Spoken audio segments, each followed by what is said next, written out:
Hello students, कैसे हैं आप सब। आशा करता हूँ आप सभी अच्छे और स्वस्थ होंगे। आज हम लोग इंग्लिश कोर्स बुक का चैप्टर 3 पढ़ने जा रहे हैं, जिसका नाम है अन्नाज डायरी। अन्नाज डायरी का वर्ड मीनिंग आपको पहले ही पीडीएफ के द्वारा भेजा जा चुका है। आई होप आप सभी फेयर कॉपी में लिखकर याद कर चुके होंगे। तो चलिए अब हम अपने चैप्टर की ओर चलते हैं। मान लीजिए आप बीमार हैं और यदि आपको कुछ दिनों के लिए बेड रेस्ट दिया जाए तो आप क्या करेंगे? टीवी देखेंगे, किताबें पढ़ेंगे, दोस्तों से फ़ोन पर बातें करेंगे या फिर और कुछ करेंगे? इस कहानी को पढ़कर पता करेंगे कि अन्ना क्या करने का निर्णय लेती है, डिसाइड करती है जब वह 1 सप्ताह से बीमार रह रही थी। तो चलिए हम लोग कहानी को पढ़ते हैं। Anna was ill for a week and she was tired of being in bed. अन्ना 1 सप्ताह से बीमार थी और वह बेड पर बिस्तर पर लेटे लेटे बोर हो गई थी। I have nothing to do, she grumbled. वह अपने आप से शिकायत करते हुए भुनभुनाती है और कहती है, मेरे पास करने के लिए कुछ नहीं है। Anna's mother tried to help her. अन्ना की माँ उसकी सहायता करने की कोशिश करती है और कहती है, I have an idea, she said. वह कहती है, मेरे पास एक विचार है, एक उपाय है। I will move your bed to the window and you can look out and watch everything. मैं तुम्हारे बिस्तर को, तुम्हारे बेड को खिड़की की तरफ मोड़ देती हूँ और तब तुम खिड़की से बाहर सब कुछ देख सकती हो। When her bed was moved, Anna could see the garden gate and ride down to the post office at the corner. जब अन्ना का बेड खिड़की की तरफ मुड़ गया तो वह बगीचों का गेट और उसकी दाईं ओर कोने में एक पोस्ट बॉक्स था, उसको देख सकती थी।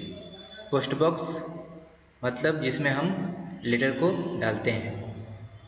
Why don't keep your diary and write down what happens during the day? said her mother.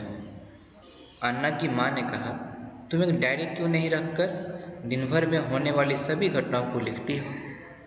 Her brother Joel gave her one of his old notebooks, so she started writing the diary.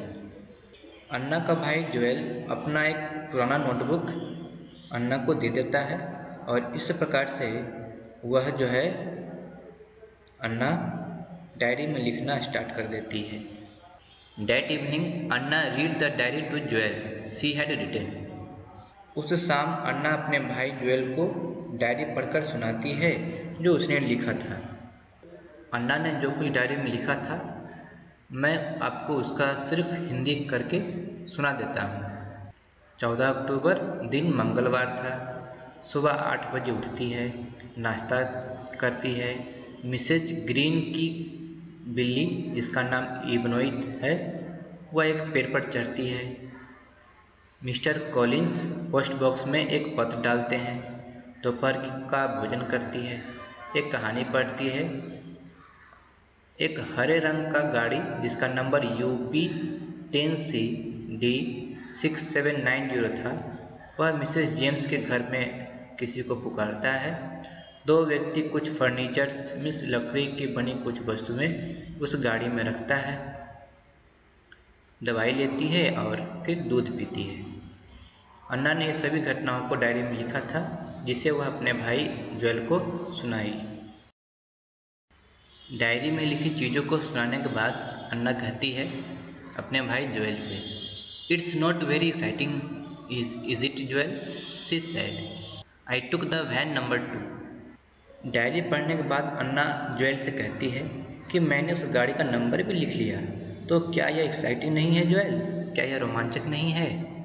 Well said Joel, something more exciting might happen tomorrow. Joel ने कहा, अच्छा ठीक है, कल इससे भी ज़्यादा exciting और रोमांचक घटना हो सकती है। द नेक्स्ट डे व्हाइल अन्ना ले in bed, a knock came on the front door. अगले दिन जिसमें अन्ना बिस्तर पर लेटी थी, घर के मेन डोर से दरवाज़ा को खटखटाने की आवाज़ आई। Anna could hear voices downstairs. Anna सीढ़ियों के नीचे आवाज़ें सुन सकती थी। One of the voices sounded like that of their neighbours Mrs James. उन आवाज़ों में से एक आवाज़ अन्ना को उसकी पड़ोसी मिसेस जेम्स की आवाज़ की तरह लग रही थी। She could hear Mrs James talking. वह मिसेस जेम्स की बातें सुन सकती थी। They took the television, radio and some silver. Imagine we had only been away for 2 days. Mrs James कह रही थी कि वे लोग टीवी, रेडियो, कुछ चांदी ले गए। हम लोग सिर्फ 2 दिनों के लिए बाहर घर से गए थे। इसका मतलब है कि मिसेस जेम्स के घर में चोरी हो गई थी जब वह सिर्फ 2 दिनों के लिए घर से बाहर गई थी। Mummy, Anna call in excitement. Anna ने माँ को उत्तेजित होकर पुकारा। Wait a moment Anna, her mother called back. Mrs James is here, I will be with you in a minute. जब अन्ना ने माँ को पुकारा तो माँ ने कहा, एक पल के लिए रुको, मिसेस जेम्स यहाँ हैं और मैं 1 मिनट में तुम्हारे पास आती हूँ। But it's about Mrs James, shouted Anna and she jumped out of the bed. Anna ने चिल्लाते हुए कहा, लेकिन माँ, यह मिसेस जेम्स के बारे में है। और वह यह कहकर बिस्तर से बाहर आ गई। Her mother and Mrs James came upstairs. Anna की माँ और मिसेस जेम्स सीढ़ियों से ऊपर आई। Get into the bed this time, said her mother. माँ ने कहा, अभी तुरंत बिस्तर पर जाओ। अन्ना बीमार थी इसलिए माँ ने ऐसा कहा। But look, it's all in my diary, said Anna. Anna ने कहा, लेकिन देखो माँ, मेरे डायरी में सब कुछ है। What is it? asked Mrs James in a puzzled voice. Mrs James हैरान होकर पूछी, यह क्या है?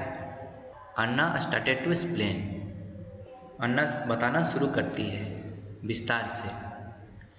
You said that things have been taken from your house. आपने कहा कि आपके घर से चीज़ें चोरी हो गई हैं। I kept a diary yesterday and here's the number of the van that was parked outside your gate. I wrote it down. Look. मैंने कल एक डायरी रखी थी। यह उस गाड़ी का नंबर है जो गाड़ी आपके दरवाजे से बाहर लगाया गया था। मैंने उस गाड़ी का नंबर भी लिख लिया था। देखो। What a clever girl, said Mrs James. Mrs James ने कहा, कितनी चालाक लड़की है। I will phone the police and tell them. मैं पुलिस को फ़ोन करके बता देती हूँ। And she ran down. और यह कहकर मिसेस जेम्स दौड़कर नीचे चली जाती है। Anna settled herself comfortably back against the pillow, picked up her diary again and began to write. Anna आराम से तकिए के सहारे बैठ जाती है और अपनी डायरी फिर से निकालकर और उस डायरी में फिर से लिखना शुरू कर देती है। अन्ना अगर डायरी में उस गाड़ी का नंबर नहीं लिखती तो शायद वह चोर नहीं पकड़ाता। तो स्टूडेंट्स, यह स्टोरी यहीं पर समाप्त होती है। आई होप आपको यह स्टोरी समझ में आई होगी। इस वीडियो को आप 2 से 3 बार ज़रूर देखें ताकि स्टोरी आपको और अच्छे से समझ में आ जाए। अब हम अगले वीडियो में अगले चैप्टर के साथ फिर मिलेंगे। तब तक के लिए थैंक यू, गुड बाय।